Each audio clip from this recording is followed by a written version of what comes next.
प्रणाम sir. Udaykant. Happy birthday Avinash भाई। हाँ अच्छा ठीक है। सर दरभंगा की बेटी कमाल कर दी सर।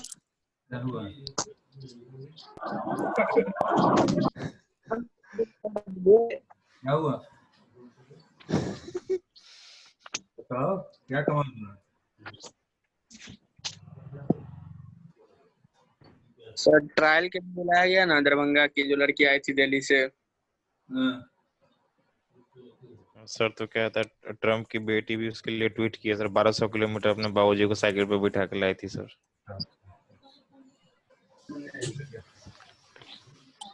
Good news sir. हम तो 1200 किलोमीटर बाइक नहीं चलाए।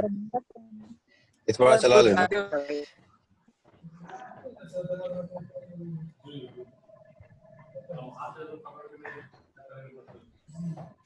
पटना से बाहर आज तक गए नहीं, 1200 किलोमीटर दूर पड़ी बात है। ईचू यसानान तालू रीतु रसानान मोरधा। Study gland known as pancreas। तो पैंक्रियाज के बारे में तुम लोग को पहले भी कुछ 9th से पढ़ते आ रहे हो। It is a exocrine gland as well as endocrine gland। Okay,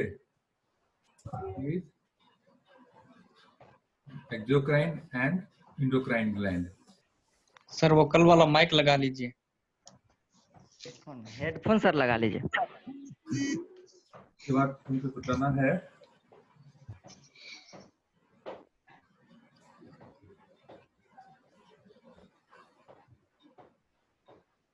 it is soft, somewhere it is written firm, but most of the book describe it as a soft structure।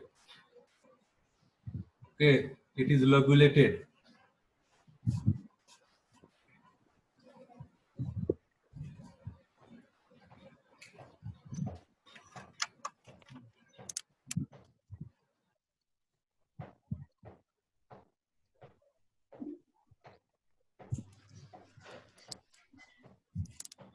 Sir एक doubt है।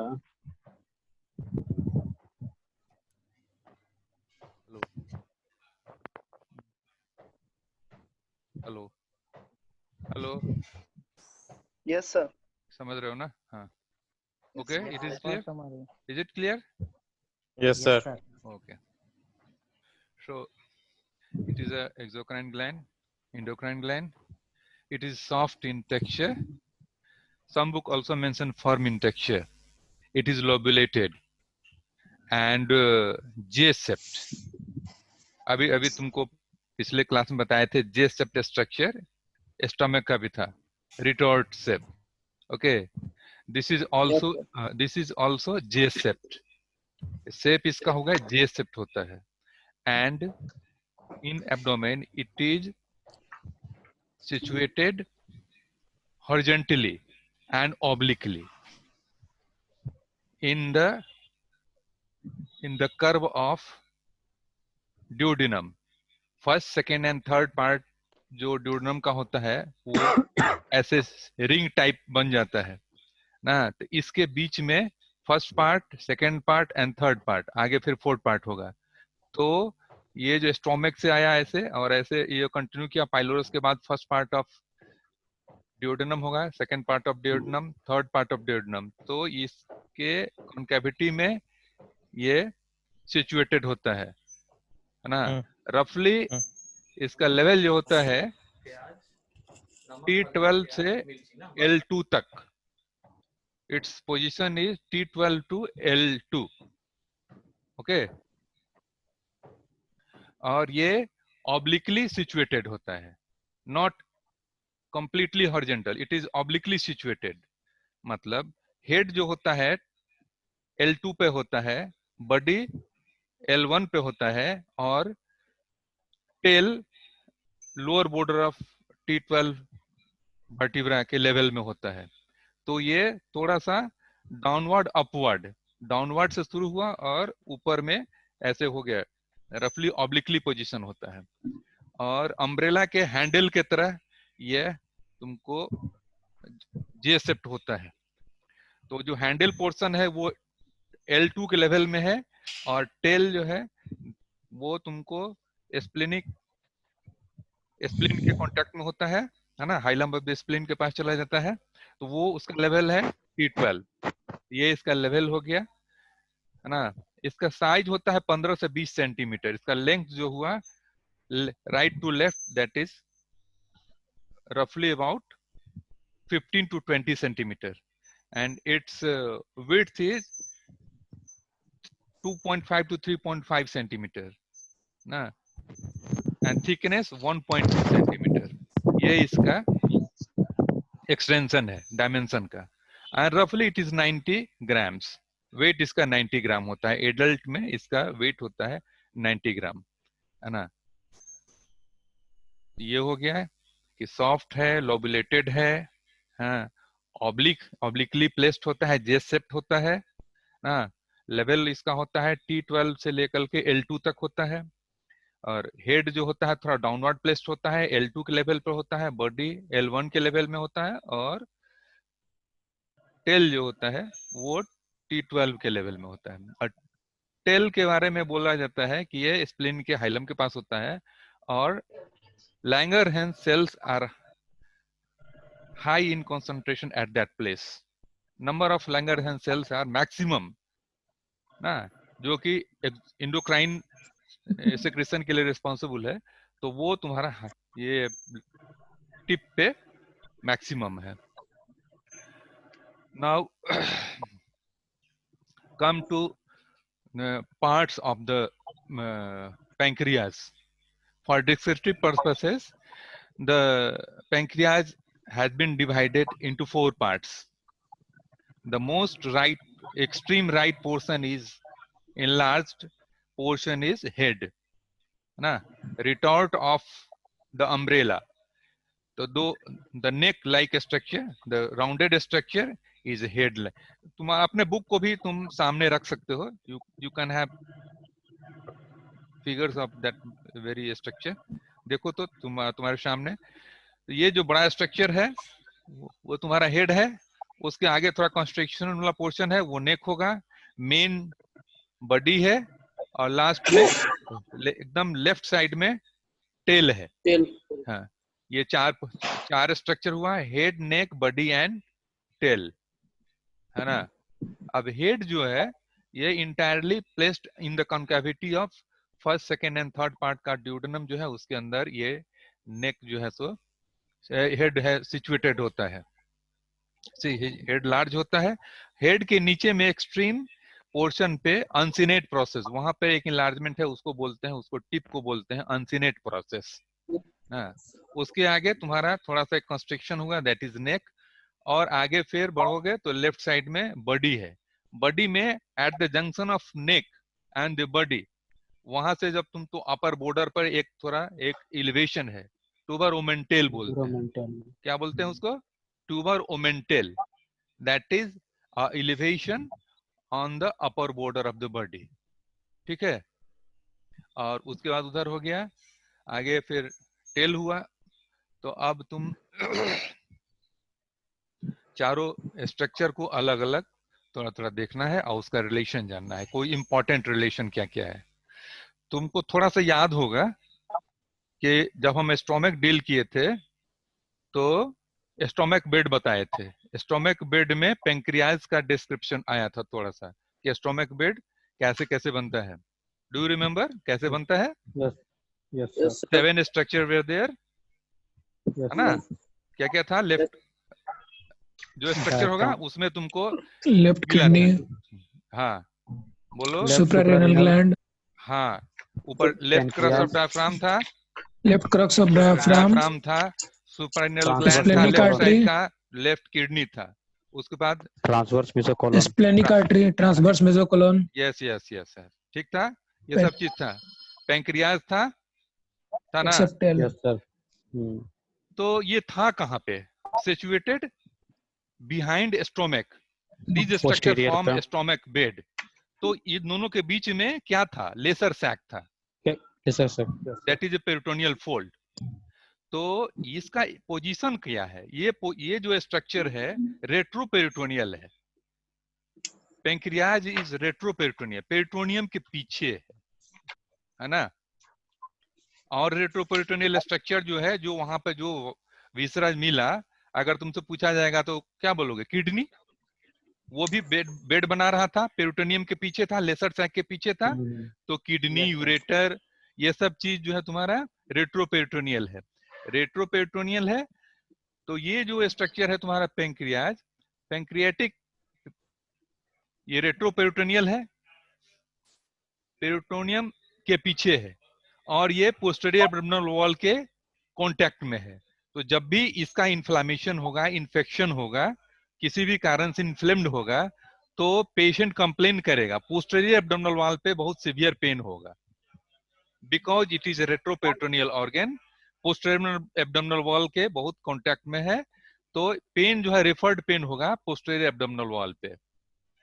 इन pancreatitis due to inflammation, due to a stone, anyway, और in chronic pancreatitis जब भी होगा।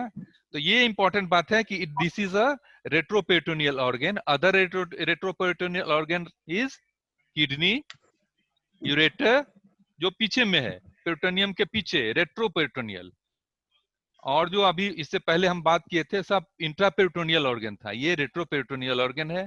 और अगर example कोई पूछे कि रेट्रोपेरिटोनियल ऑर्गन का, तो किडनी बताओगे, सुपररिनल बताओगे, यूरेटर बताओगे, ये सब पेरिटोनियम के पीछे है ना। ये भी रेट्रोपेरिटोनियल ऑर्गन हुआ, ठीक है। अब इसका जो है कुछ इंपॉर्टेंट रिलेशन है जो जानना है। हेड है, हेड को क्या होता है? हेड जो है आगे से पीछे की ओर चपटा होता है ना। तो चपटा होगा तो क्या होगा? दो सरफेस होगा, क्लियर। अगर कोई चीज चपटा है, अगर फ्लैट है, तो एक एंटीरियर सरफेस होगा, एक पोस्टीरियर सरफेस होगा, एक सुपीरियर बॉर्डर होगा, एक इंफीरियर बॉर्डर होगा, और एक लैटरल बॉर्डर होगा। देखो तुम अपना फिगर देखो, ऐसे करके अगर चपटा कोई स्ट्रक्चर है, अगर सपोज करो कि कोई स्ट्रक्चर ऐसे चपटा है, आगे भी फ्लैट है, पीछे भी फ्लैट है, तो एंटीरियर सरफेस होगा, पोस्टीरियर सरफेस होगा, और बॉर्डर कितना होगा? Superior border, inferior border and right lateral border. 3 border हो गया, अंडरस्टैंड? Yes sir. समझ कुछ? तुम अपने बुक के फिगर को भी सामने रख सकते हो। तो ये तुम्हारा इसका बॉर्डर हो गया, upper border, lower border and surfaces के बारे में बता दिया, और लैटरल बॉर्डर के बारे में बताया, है ना। अब अपर बॉर्डर के कांटेक्ट में क्या होगा? अपर बॉर्डर के कांटेक्ट में और रिलेशन में क्या होगा? क्या होगा? फर्स्ट पार्ट ऑफ ड्यूडेनम होना चाहिए। हेड के अपर बॉर्डर पर क्या होगा? ऐसे करके जा रहा है, ऐसे करके नीचे से ऐसे निकल रहा है, ये बात first part of second part of duodenum, third part of duodenum, और फिर ऊपर उठेगा। तो ऐसे करके first part, second part and third part. तो अपर बॉर्डर के पास में क्या होगा? First part of first part of duodenum होगा, ड्यूडेनम। सेकंड लोअर बॉर्डर पर second, third part of duodenum होगा, और यहाँ पर क्या होगा? सेकंड पार्ट ऑफ ड्यूडेनम होगा। ऐसे करके याद रखना होगा कि रिलेशन में क्या क्या हो गया? ड्यूडेनम का रिलेशन है अपर बॉर्डर पर फर्स्ट पार्ट, लोअर बॉर्डर पर थर्ड पार्ट, और इस बॉर्डर पर राइट लैटरल बॉर्डर पर सेकंड पार्ट हो गया, ठीक है, ठीक ना। ये तो बॉर्डर पर हो गया, तुम्हारा ड्यूडेनम का रिलेशन हो गया, और कुछ भी तुम्हारा ड्यूडेनम का रिलेशन होगा, है ना। आ जाओ, उसके बाद एंटीरियर सरफेस पर क्या मिलेगा और पोस्टीरियर सरफेस पर क्या मिलेगा? एंटीरियर सरफेस पर क्या मिलेगा और पोस्टीरियर सरफेस पर क्या मिलेगा? बताओ। फर्स्ट पार्ट ऑफ ड्यूडेनम का, फर्स्ट पार्ट ऑफ ड्यूडेनम। बहुत अच्छा सा फिगर तुम्हारे बुक में दिया हुआ है, देखो ये फिगर नंबर इतना है, फिगर नंबर तुम देख लो 2312, उस पर देखो, उस पर जो है सो इंप्रेशन दिया हुआ है। ऊपर में क्या दिया हुआ है? First part of duodenum, transverse colon, और नीचे जेजुनम है। 3 इंप्रेशन दिया हुआ है। Yes sir, yes sir. ये देखो, यस सर। ये देखो, यहाँ देखो, ये तुम्हारा फर्स्ट इंप्रेशन है, फर्स्ट पार्ट ऑफ ड्यूडेनम का। ये ट्रांसवर्स कोलन का है, ऐसे जाएगा ट्रांसवर्सली, और नीचे जेजुनम का है। तो ये हो गया तुम्हारा इसके एंटीरियर सरफेस पर रिलेशन। अब पोस्टीरियर सरफेस पर रिलेशन देखना होगा। पोस्टीरियर सरफेस पर रिलेशन क्या क्या होगा? पोस्टीरियर सरफेस पर रिलेशन क्या होगा बताओ? इंफीरियर वेना कवा। हाँ, अब जो तुम देखो एब्डोमेन के Renal vein. अंदर, एब्डोमेन के अंदर वेना कैवा और एओर्टा का रिलेशन कैसे है? तुम हार्ट पढ़े होगे तो तुमको याद होगा कि राइट एट्रियम में सुपीरियर वेना कैवा और इंफीरियर वेना कैवा ड्रेन करता है। याद पड़ा? Yes sir, yes sir, Yes, sir. ठीक ना? राइट साइड इंफीरियर वेना तो कैवा। राइट साइड में इंफीरियर वेना कैवा रहेगा। और एओर्टा कहाँ से निकलता है? लेफ्ट वेंट्रिकल से। Left Left ventricle. Left ventricle से निकलता है ना, तो वो लेफ्ट साइड में रहेगा।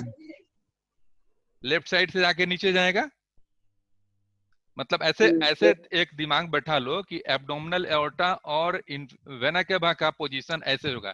इंफीरियर वेना कैवा राइट में रहेगा और एओर्टा लेफ्ट में रहेगा, है ना? हार्ट के रिलेशन में याद रखो।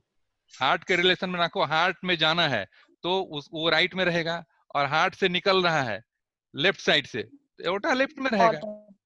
ऑलवेज हमेशा बॉडी में यही रिलेशन रहेगा, राइट और लेफ्ट अगर रहेगा तो दिमाग में इसको ये बैठा लेना है। और तुम्हारे फिगर में भी है, तुम्हारा फिगर जो है यही 23.12 में दूसरा जो है उसमें देखो डी नंबर पर।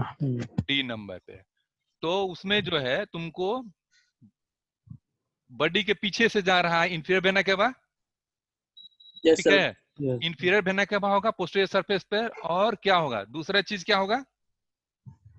दूसरा चीज होगा रीनल वेन होगा।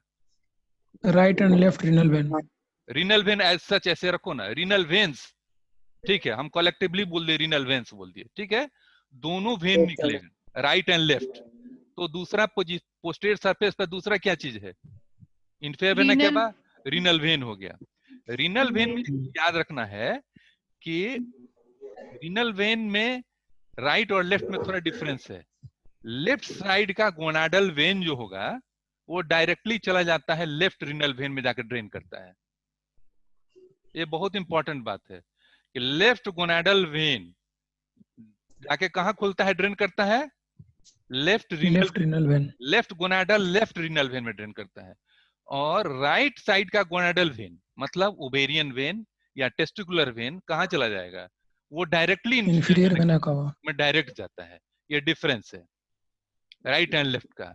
तो कहीं भी तुमको अगर ड्रेनेज में प्रॉब्लम होगा तो बैक प्रेशर कहां तक चला जाएगा? लेफ्ट गोनाडल वेन तक चला जाएगा, क्या नीचे तक? बात समझ में आ रही है?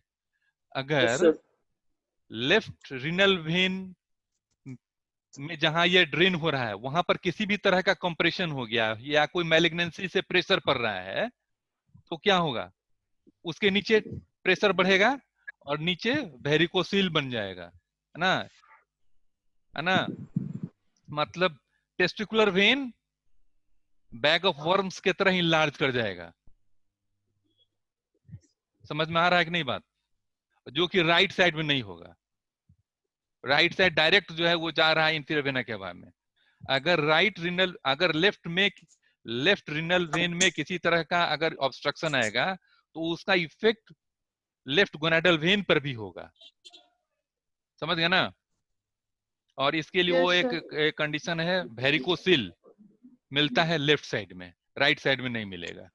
बैग ऑफ वर्म्स की तरफ फील होगा, उसको बोलते हैं, ठीक ना? तो एंटीरियर सरफेस पर रिलेशन देख लिए, पोस्टीरियर सरफेस ऑफ हेड पर रिलेशन देख लिए, है ना? देखे? और नीचे है अनसिनेट प्रोसेस। हेड के निचला वाला पोर्शन जो है अनसिनेट प्रोसेस बोलते हैं, उस पर सुपीरियर मेसेंट्रिक वेसल्स का इंप्रेशन होगा। सुपीरियर मेसेंट्रिक वेसल्स का इंप्रेशन होगा।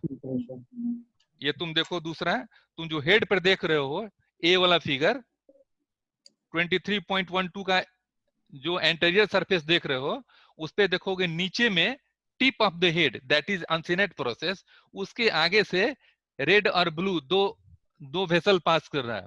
Blue is superior mesenteric when and red one is superior mesenteric artery, है ना? तो एंटीरियरली ये इसका रिलेशन हो गया। समझ में आया यस सर। रिलेशन इसका? और जो इम्पोर्टेंट और कोई वैसा नहीं है, मतलब तुम इंफीरियर वेना केवा का देख लिए, right and left renal vein देख लिए तुम, और क्या देखोगे? राइट क्रॉस ऑफ डायफ्राम ये देख लो तुमको, इंफीरियर वेना केवा और एओर्टा के बीच में ये जो देख रहे हो तुम fundal shape yes narrow sir. Structure, that is cross of the diaphragm है। Bile duct. और बाइल डक्ट आगे ग्रीनिश जो स्ट्रक्चर देख रहे हो, बाइल डक्ट देख रहे हो।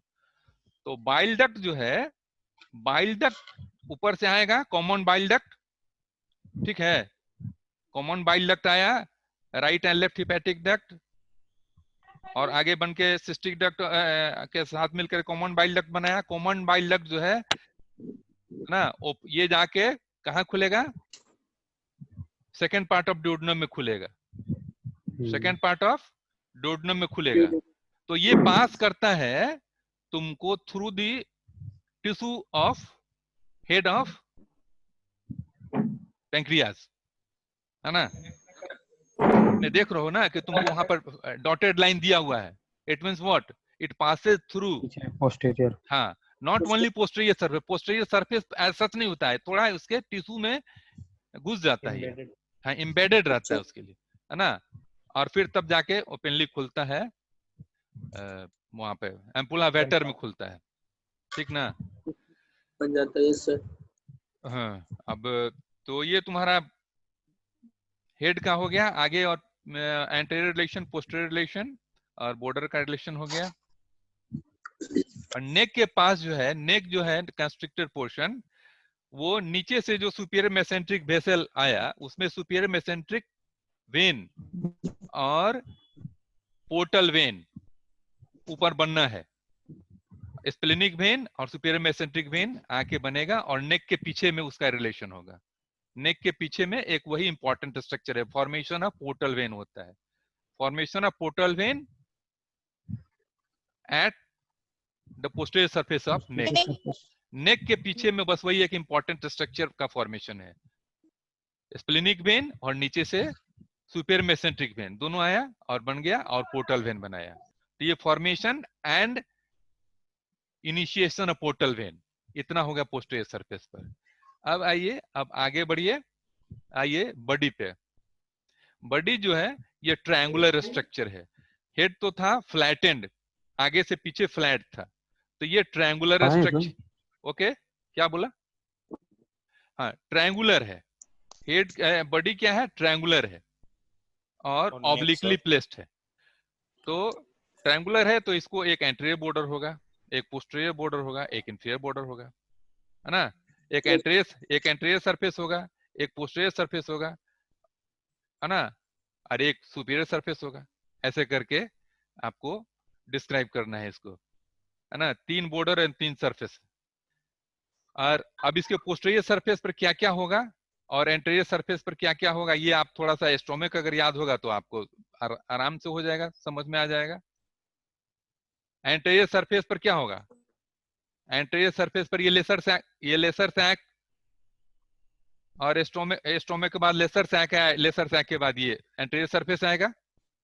एंटीरियर बॉर्डर पर ट्रांसवर्स मेसोकोलोन का अटैचमेंट होगा। Anterior border as such, anterior border जो हॉरिजॉन्टल ऑब्लिक पोर्शन है उस पर ट्रांसवर्स मेसोकोलोन का अटैचमेंट होगा। बस एकमात्र चीज है एंटीरियर बॉर्डर पे, ठीक ना? और सुपीरियर बॉर्डर पर क्या होगा? सुपीरियर बॉर्डर पर आपको क्या होगा, बताइए क्या होगा? सुपीरियर बॉर्डर पर क्या होगा? कोलियक। हाँ बोलो, क्या दिमाग में सोचो, अभी तो कुछ पढ़े हो। ट्रंक, सिलियक ट्रंक होगा। सिलियक ट्रंक एक आर्टरी होगा, कहाँ? ट्यूबर ओमेंटेल पे। ट्यूबर ओमेंटेल जो थोड़ा सा एक एलिवेशन है वहां पे सिलियक ट्रंक होगा। तो फिगर को देखो तो वहां पे एक थोड़ा सा एलिवेशन है, वो ट्यूबर ओमेंटेल है, वहां पर सिलियक ट्रंक पीछे से पास कर रहा है। तो सिलियक ट्रंक और उससे राइट में हिपैटिक आर्टरी होगा और इस साइड में इसका स्प्लेनिक आर्टरी होगा, ठीक ना? स्प्लेनिक आर्टरी होगा लेफ्ट साइड में और हिपैट्रिक आर्टरी होगा राइट साइड में, है ना? इस यहाँ तो कोई दिक्कत नहीं, सिंपल सी बात है ना? अच्छा, उसके बाद आ जाइए अब, और क्या क्या है इसमें? पोस्टीरियर सरफेस पे आप देखिए क्या क्या है। अब इसमें है आपको एओर्टा। एओर्टा में सुपीरियर मेसेंट्री, इसका रिलेशन बताए थे कि L2 से लेकर के T12 तक है। तो उसमें पोजीशन में बताए थे ना कि L2 से लेकर के लोअर बॉर्डर ऑफ T12 तक है, या T12 मान भी चलो, और ऑब्लिकली प्लेस्ड होता है। तो बॉडी लगभग तुम्हारा जो है L1 के आसपास में होता है, L1 के लेवल पे होता है। L2 हेड होता है L2 के लेवल पे, और बॉडी होता है L1 के लेवल पे। तो L1 के लेवल पे तुमको anterior surface of the aorta से निकलता है सुपीरियर मेसेंट्रिक आर्टरी, है ना। Aorta with origin of the superior mesenteric artery इसका हो जाएगा पोस्टीरियर सरफेस पे, ये इंपॉर्टेंट बात है। उसके बाद लेफ्ट क्रॉस ऑफ डायफ्राम होगा, लेफ्ट सुप्रारेनियल ग्लैंड होगा, किडनी होगा, सब लेफ्ट साइड का। तुम जो अब बॉडी है, बॉडी अब पहुंच गया है लेफ्ट साइड में, हेड था राइट साइड में, और ये बॉडी तुमको अब करीब करीब पहुंच गया है लेफ्ट साइड में, ठीक है। तो क्या क्या, लेफ्ट क्रॉस ऑफ डायफ्राम ऊपर से आ गया, लेफ्ट सुप्रारेनियल ग्लैंड आ गया, लेफ्ट किडनी आ गया, लेफ्ट रीनल वेसल्स आ जाएगा, होगा ना। इतना चीज उधर आ गया, और स्प्लेनिक वेन आ जाएगा। इतना स्ट्रक्चर जो है उसके posterior surface of the pancreas पे आएगा। L1 बताए थे ना, L1 के देखो एग्जाम मतलब सोच सोच के रिलेशन को याद करोगे तो कुछ देर ज्यादा तक याद रहेगा। तो सुपीरियर मेसेंट्रिक आर्टरी कहां से निकला? L1 के लेवल पे होता है। सुपीरियर मेसेंट्रिक आर्टरी जब पढ़ोगे एब्डोमिनल एओर्टा तो देखोगे कि superior mesenteric artery anterior surface से निकलता है, L1 के लेवल पे निकलता है ना। तो एओर्टा और सुपीरियर मेसेंट्रिक आर्टरी हो गया पोस्टीरियरली, और उसके बाद जो भी left kidney, left suprarenal gland, left cross of diaphragm, ये सब सारा चीज हो गया। और स्प्लेनिक आर्टरी, स्प्लेनिक आर्टरी जाता है कहाँ जाता है? स्प्लीन को जाता है, स्प्लीन के हाइलम में जाता है ना, और जाकर टर्मिनल 5 ब्रांच हो जाता है, जो कि पांचों ब्रांच स्प्लीन में ये होता है। और उसमें और स्प्लीनिक आर्टरी जाएगा, और उसके साथ एट राइट एंगल टू इसमें ब्रांचेज होगा पेंक्रियाज को, that is the main supply of pancreas, है ना। ये ट्रांसवर्स, ये मेन जो स्प्लीनिक आर्टरी है उससे ट्रांसवर्सली ब्रांच निकलेगा, पेंक्रियाटिक ब्रांचेस, है ना। ये हो गया, इतना चीज करना है। और क्या हो गया? पोस्टीरियर सरफेस हो गया। पोस्टीरियर सरफेस पे इंपॉर्टेंट स्ट्रक्चर, एंटीरियर सरफेस पर देखे, एंटीरियर सरफेस पर क्या क्या होगा? एंटीरियर बॉर्डर पर पहले क्या मिला? Attachment of the root of, हाँ, attachment of transverse mesocolon, attachment of transverse mesocolon इसमें हो गया। और